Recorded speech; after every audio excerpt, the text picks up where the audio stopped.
26 horas después del plazo que le había fijado el juez Sergio Moro para que el expresidente Lula se entregara a la justicia para cumplir la pena que le impuso que le había impuesto el propio juez Moro y había sido ratificado a nivel de cortes de apelaciones y que fue en definitiva refrendado por el Tribunal Supremo de Brasil. 26 horas después, Lula entró a la cárcel.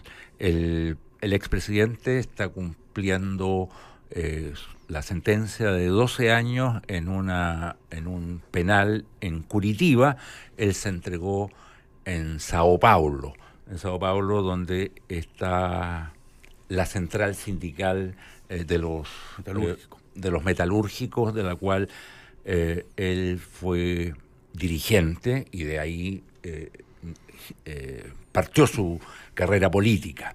Bueno, queremos hablar sobre este tema, sobre lo que fue esta experiencia, sobre cómo se va a recomponer el panorama político brasileño y sobre qué sigue en esto, porque nadie sabe a ciencia cierta cuál va a ser el efecto definitivo de esta decisión judicial. Vamos a hablar del tema con Carlos Ominami. Carlos es miembro del directorio de Chile 21, ex senador, figura política, y me acompaña Patricio Fernández. Bienvenido al programa, Carlos, un gusto tenerte nuevamente. Hola aquí. Héctor, hola Patricio, gracias por la invitación. Bueno, algo nos contaste antes de entrar al programa que habías estado con el expresidente hace solamente pocas semanas. Efectivamente, tuve oportunidad de estar con él hace unas 3 semanas atrás. Fui a un encuentro en Porto Alegre, al cual me invitó una figura política brasileña muy relevante, que es Tarso Genro, que fue alcalde de Porto Alegre, gobernador de Río Grande do Sul, ministro de Justicia del gobierno del presidente Lula, una figura muy, muy relevante dentro del Partido de los Trabajadores. Y con él fuimos a acompañar a Lula dentro de su caravana que estaba recorriendo todo Brasil.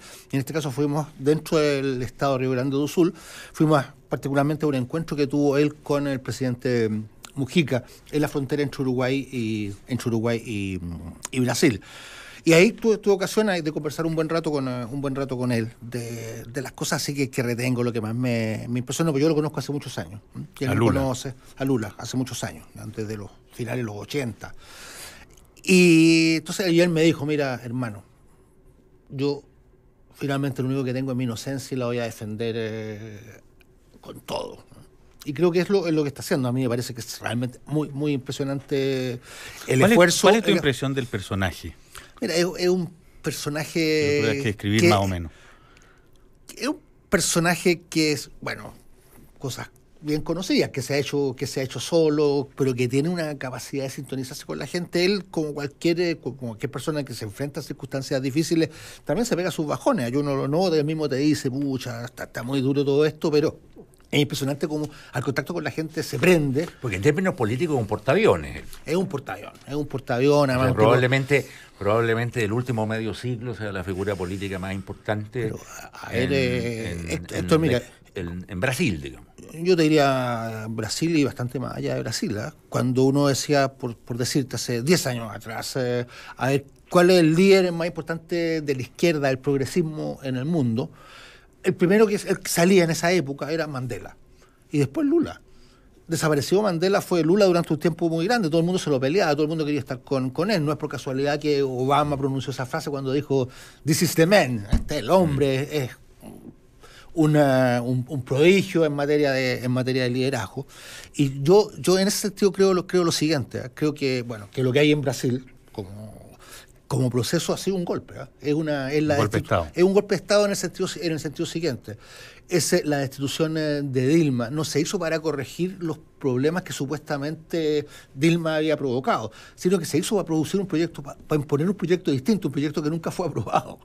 En eso el encarcelamiento de Lula es como una fase adicional dentro de la concreción antes de este golpe entrar de a Estado. ese tema, cuéntanos un poco cuál era la sensación anímica, la sensación térmica hace 3 semanas en el entorno inmediato del expresidente, porque, a ver, se veía que esto ya era irreversible, que se veía que la probabilidad era muy alta. Que estaba, a ver, que las cartas ya, los dados estaban jugados. Se veía que la probabilidad era muy alta, pero de todas maneras existía una duda, Tarea, así que el resultado fue 6-5 ahí en el Tribunal Superior Federal. Ahí también había también una duda que todavía por lo demás subsiste con la posición de una de las ministras del tribunal, de que ella tiene una convicción en el sentido de que nadie que haya sido condenado, nadie que tenga todavía instancias pendientes debería ir a la cárcel, pero en la medida en que había jurisprudencia en el último tiempo del tribunal, ella se acogió a esa línea. Entonces, si se hubiese discutido previamente, cosa que se está intentando hacer, yo no sé si eso irá a resultar, la constitucionalidad de una prisión para alguien que todavía tiene sentencias pendientes, el asunto pudo haber sido distinto. Entonces, existía todavía esa posibilidad. Esa duda. Pero existe eso. Yo creo que en algún momento también, si finalmente ya Lula no puede ser candidato, el PT va a tener que abrirse a otras opciones. Pero de momento ellos tienen una decisión que me parece a mí que es lógica, que es decir, mira, aquí no hay plan B. Aquí es Lula, y llegar con esto hasta el final, porque pueden llegar hasta agosto y inscribirlo como candidato. Ya, pero no, mientras no entrara a la cárcel era muy difícil que el PT pudiera decir otra cosa. Digamos. Y yo creo que va a pasar un tiempo porque todavía... Iba a ser una señal de debilidad, claro, no solo de debilidad, sino también de traición. Claro. Exactamente, entonces yo creo que ellos van a mantenerse en el plan B van a tener todavía varias semanas no van a hacer plan B durante un tiempo. Carlos, porque la elección presidencial es en octubre próximo. El 7 de octubre. El 7 de octubre y el plazo último para inscripción de candidatura es el 15 de agosto. Entonces, en ese momento también ahí viene otra decisión que el Tribunal Federal, que tiene que pronunciarse. Ahora es cierto que la ley es clarísima, en el sentido de que alguien que tiene condena no puede ser candidato. Oye, Carlos, ¿cómo, tú que conoces más de cerca todo esto, cómo tú relatarías el lío del departamento? Lo digo porque uno aquí escucha, son una cantidad de datos encontrados. O sea, de una parte te dicen que Lula dice que el departamento no es suyo. No se han dado mayores pruebas para decir que sea suyo, y no obstante todo esto está enredado en esto y muchos suponen o dar por hecho que el que no sea suyo inscritamente no hace que no sea suyo de otra manera. ¿Cómo relatarías tú este libro? Yo te diría, mira, Patricio, seamos claros, Lula tiene una responsabilidad política mayor en los problemas generales de financiamiento de la política brasileña. Yo creo que en eso es así. Pero eso no es lo que está en el juicio. Pero eso no es lo que está, pero no está procesado, no está procesado ni encarcelado por eso, está por el tema del departamento, que tendría que ver más bien con enriquecimiento ilícito. Y en ese sentido yo creo que él es enteramente inocente. ¿Qué es lo que yo sé del tema del departamento? No hay ningún papel que diga que el departamento es de él. No ha estado nunca, no ha alojado nunca en ese departamento, no tiene las llaves, no hay nada. Lo que hay es básicamente el testimonio de un ejecutivo de OAS. Hay una foto donde le entrega las llaves. Pero te voy a explicar, yo sé a qué corresponde eso. Hay el testimonio de un ejecutivo que dice que este departamento era para entregárselo a Lula, pero cuestión que nunca sucedió. Por lo demás, hoy día el departamento sigue siendo de OAS. ¿Qué es lo que hay detrás de esto? Este edificio fue inicialmente un proyecto cooperativo de un conjunto de gente vinculada al PT, de la cual fue parte y además, como bien inocentemente, la ayuda de Lula, que pagó algo así como 100.000, una cantidad, ninguna como cantidad. La viuda, evidente, Marisa, la señora que murió hace poco. La señora, de la cual él es viudo. De la cual él es viudo. A eso me refería. Y ella era parte de esta cooperativa. Esta cooperativa finalmente no prosperó, quebró. Y en algún momento esto se traspasó a OAS. Y ahí OAS hizo construir este famoso triplex, y donde ellos han dicho de que era un departamento que estaba destinado para entregárselo al ex presidente. A lo mejor ellos lo pensaron así, pero Lula nunca lo recibió. Nunca se hizo parte de eso. Yo digo lo siguiente, mira, yo conozco bien todas como pasan estas cosas. Lula era en sus tiempos, era alguien que podía hacer una conferencia por $150.000, $200.000 en un día. Entonces no tenía por lo demás ninguna necesidad de entrar en ese tipo de combinación. Así que yo francamente esa parte la descarto. Y eso muestra también la mala intención de todo esto.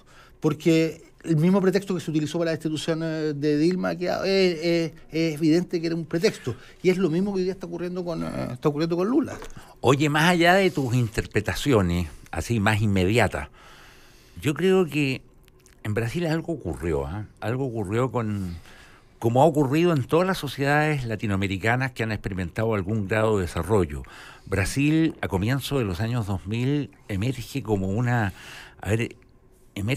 tromba. Un chorro, el famoso la Claro, portada del Economist. En el momento, Brasil es un gigante que despertó y que iba a llegar, era la promesa del futuro, era por lejos la economía con mejores expectativas, y esas expectativas efectivamente durante los primeros años de Lula se cumplieron. Y una clase media que era de una matriz antigua, como en todas las sociedades latinoamericanas, es una clase media que se renueva y que adquiere una fuerza, una potencialidad brutal. Yo creo que ese cambio socioeconómico fue muy definitivo, y yo creo que ese cambio, termina perjudicando en esta pasada al presidente. Mira, yo creo que es cierto. Yo ahí identificaría dos dimensiones. Una, directamente la que tú dices, que por lo demás no es solamente una problemática típica de Brasil. Todo esto de la emergencia de nuevos sectores medios, de gente que sale de la pobreza, que tiene nuevas demandas, que son reivindicaciones más sofisticadas, que no quieren simplemente salud, sino que salud de buena calidad, educación de buena calidad, transporte de buena calidad, y que terminan revelándose porque el sistema no es capaz de darle respuesta a esas demandas. Y termina generando un tremendo resentimiento exactamente, a partir además de la corrupción. Pero sigue teniendo mucho apoyo popular, Héctor. Ahí me pierdo con tu comentario. O sea, esa clase además, media, por lo menos según los datos que vemos, el candidato con más popularidad, por lo tanto quien lo está condenando no es la gente. También tiene oposición. Ahora es un candidato, Héctor, que hace las encuestas 35-40% y que tienen incluso mucha gente que sostiene que podría ganar en primera vuelta. O sea, es un gran... Ahora, eso no significa que también no hay un 50% que está en contra. Genera polarización, y todo el mundo dice que Brasil es una sociedad dividida. Pero yo quería ir también a otro punto. Yo creo que lo que logró construir Lula fue un entendimiento con un sector importante con el empresariado brasileño, que sentía que con Lula se podía hacer una política distinta. Lula abrió mucho espacio en Europa, en África, era un país altamente considerado, se armó la cosa de los BRICS, Brasil se sentaba junto con BRICS. Se juntaba. ¿Y se acabó esa cosa? Están ahí todavía, pero ha podido morir saltando. Estaba con los chinos, estaba con Rusia, estaba con India. Era un Brasil jugando en ligas mayores, cosa que hoy día no ocurre. Ahora, ese proyecto, que es un proyecto, digamos, desarrollista, de amplia alianza, fue un proyecto que se fue estancando. Y yo creo que ahí está si uno quiere, las raíces más estructurales de todo lo que ha ocurrido en Brasil, que es el entrampamiento de este proyecto desarrollista, el hecho de que finalmente todo lo que tiene que ver con el mundo de las finanzas logró ir permeando ese proyecto, y finalmente el sector como de burguesía productiva, industrial, fue también cediendo terreno, porque además el propio PT, y ahí está la responsabilidad también del gobierno de Dilma, comenzó también a perder consistencia en esa estrategia. Ya, ese freno, esa tranca en ese modelo, en ese proyecto, ¿es de fines de la segunda administración de Lula, o es ya del tiempo de Dilma? Yo creo que se gestó sobre todo en la primera administración de Dilma. Ya. A mí me parece que uno de los errores graves que cometió el PT fue la sucesión con Dilma. O sea, Dilma no es Lula. Bueno, logró ganar bien su primera elección, pero la segunda elección claramente las cosas ya no estaban para eso. Yo me acuerdo haber tenido ocasión ahí de conversar también con mi amigo de Brasil y decirle: mire, es raro lo que ustedes están haciendo, porque van a salir a jugar una final de mundial el 2014, y están dejando al número uno, a Neymar, lo están dejando fuera y van a jugar con una suplente, que es Dilma. Yo creo que habría sido probablemente distinto el curso de las cosas si el segundo no hubiera habido una reelección de Dilma, que fue ya muy estrecha y en condiciones muy, muy difíciles, y de un gobierno con ya muchas precariedades. Pero bueno, eso ya es parte de la historia pasada. Lo que yo también quisiera agregar es lo siguiente. Probablemente Lula no va a ser el futuro presidente de Brasil. ¿Por qué es eso? Porque crees que esto... Yo creo que es muy difícil. Yo creo que es difícil porque... Claro, yo creo que es muy difícil porque finalmente ya se han cruzado muchas líneas rojas. Entonces, si hubo un golpe, yo creo que hubo golpe. El golpe justamente era para evitar esto. Entonces es difícil que se pueda retrotraer la situación. Yo es lo que creo, lamentablemente. Pero sí agregaría que el castigo para quienes han estado empujando las cosas en esa dirección va a ser muy fuerte. Porque va a haber lulismo, ya no solamente para el próximo periodo, va a haber lulismo por décadas en Brasil. Es lo que él insinúa, oye. O sea, yo creo que eso es lo que hay. Mira, yo creo que cuando uno piensa en Lula, yo pienso inmediatamente en no sé cuánto tiempo irá a estar preso, en Mujica, que estuvo 14 años preso, Mandela, que tuvo 20 y tantos años preso, y veamos, incluso el caso de Verón. ¿Es un hombre de qué edad, Carlos? 72.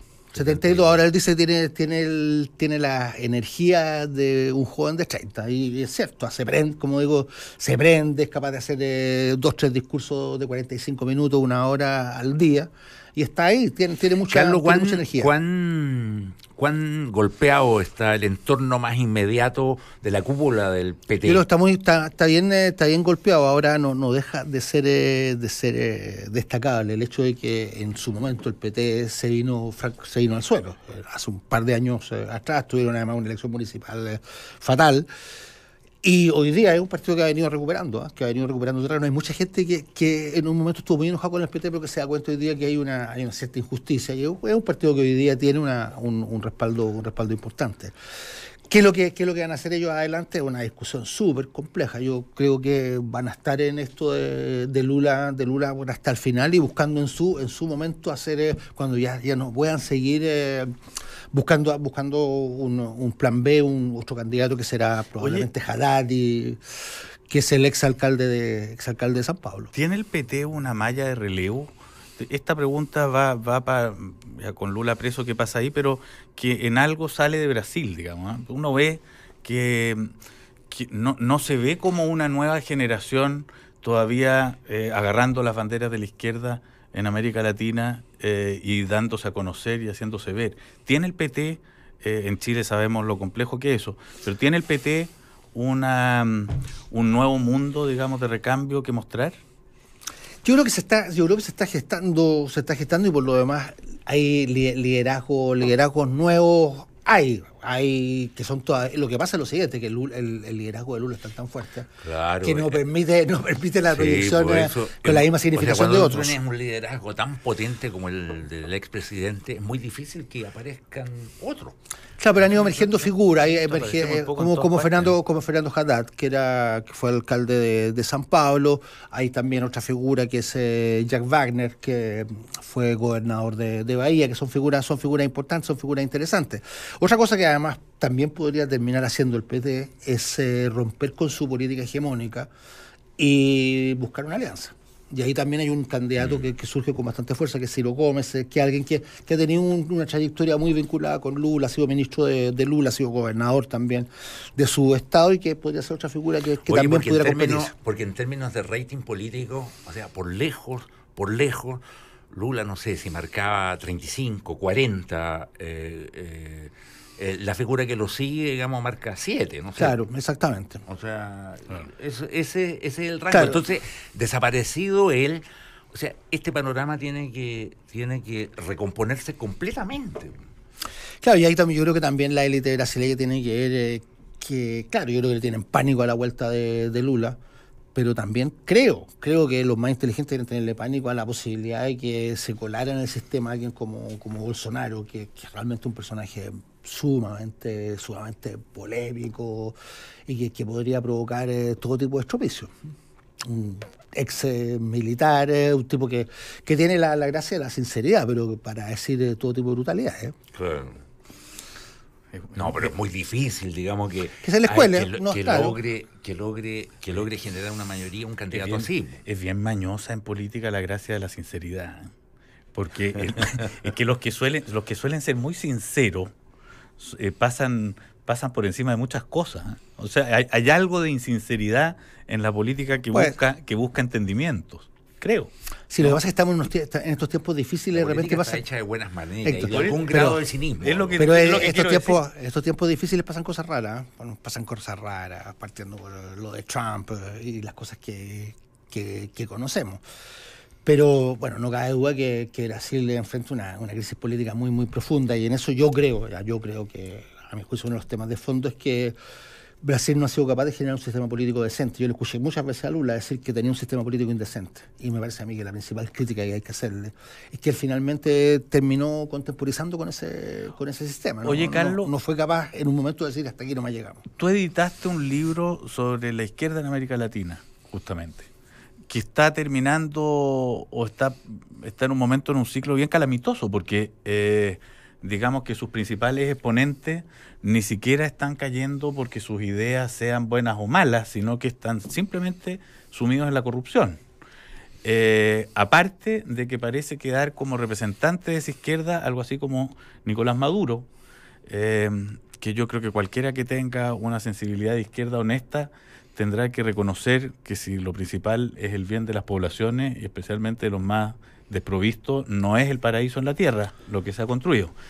¿Qué pasa o cómo ves tú el paso siguiente, digamos, cómo sigue esta izquierda en América Latina? Yo creo efectivamente el proceso de los gobiernos progresistas que gobernaron América Latina durante la primera década de este siglo, básicamente, casi todos los países de América del Sur, pareciera estar llegando a su final, y a su final de mala manera. Ahora, yo creo que es importante, y es lo que yo intenté en el libro, hacer un balance, lo que yo llamo un balance ecuánime, y desde ese punto de vista sumando y restando. De lo que fue de esa experiencia, lo que queda es que fueron gobiernos que generaron un proceso de inclusión social como nunca antes se había visto en América Latina. Y ese es un activo que hoy día aparece un poco escondido, pero es un activo muy importante de esos gobiernos. Hay muchos que dicen, bueno, este ciclo se acabó y se acabó para un tiempo largo. Yo tengo mis dudas. Creo que la política está bastante porque ese proceso de inclusión social también se dio en Chile, Carlos. Se dio en Chile también con gobiernos progres. Sí. Yo pongo a Lago y a Bachelet dentro de ese registro, con sus particularidades. Pero ¿no ves justamente ahí un camino posible, digamos? Porque una cosa que a mí me llama la atención es que la izquierda chilena nunca se supo enorgullecer de sí misma y se sintió acomplejada frente al resto de la izquierda latinoamericana, en circunstancias que justamente la más exitosa de la izquierda quizás en América Latina estaba haciendo la chilena. Yo creo que eso sí, eso es cierto, y también incluso ahí debería haber parte de la autocrítica de la izquierda, de nuestra autocrítica, y también de la izquierda latinoamericana. Yo me acuerdo que una discusión que yo tuve con Lula también fue, al inicio él consideraba que nosotros éramos muy moderados, que todo esto, cuando yo le decía, bueno, él me decía, bueno, ¿qué es lo que van a hacer ustedes? Mira, vamos a reconstruir la democracia y vamos a luchar en contra de la pobreza. Él encontraba que era poco. Él encontraba que eso era poco, que estaba todo el tema de las desigualdades, pero finalmente él terminó haciendo un gobierno cuya promesa principal era su sueño, y su sueño era un sueño bien simple, que los brasileños pudieran comer 3 veces al día. Eso es lo que él decía. Entonces, creo que ellos también se fueron aprendiendo, entendiendo. De hecho, el expresidente Olle tuvo, al menos en su primera administración, un ministro de Hacienda un presidente del Banco Central era, claro, ¿no? Enrique Mirielle. Que podría ser que ha terminado trabajando con Temer también. Sí, un hombre casi muy ortodoxo en términos de manejo macro. Claro, que siempre ha sido también un poco una necesidad de los gobiernos progres de dar garantías al mercado, darle garantías clasificadoras de riesgo, de hacer buena letra, de ser buenos alumnos. Entonces ha ocurrido eso. Ahora, pero yo quería volver un poquito a lo que ustedes planteaban antes, esto del cómo están terminando este ciclo, ¿cierto? Este periodo. Ahora, pero la política es más activa y la realidad también es más creativa, es más abierta, vienen cosas nuevas. Habrá Nada que es ver para qué es lo que siempre. ocurre. Nada es para siempre. Pero México, sin ir viene más México. lejos. Te iba a decir México. Yo sigo bastante lo que ocurre en México. O sea, la probabilidad que gane Andrés Manuel López Obrador las elecciones del 1 de julio es muy, muy alta. Porque además ahí no necesitas mayoría absoluta, sino que... No es primera vuelta. Claro. Primera vuelta, entonces ya con 37, con 38 tú puedes ganar. O sea, es que no hay segunda vuelta. No hay segunda vuelta, Claro, precisamente no hay. No hay segunda, nunca.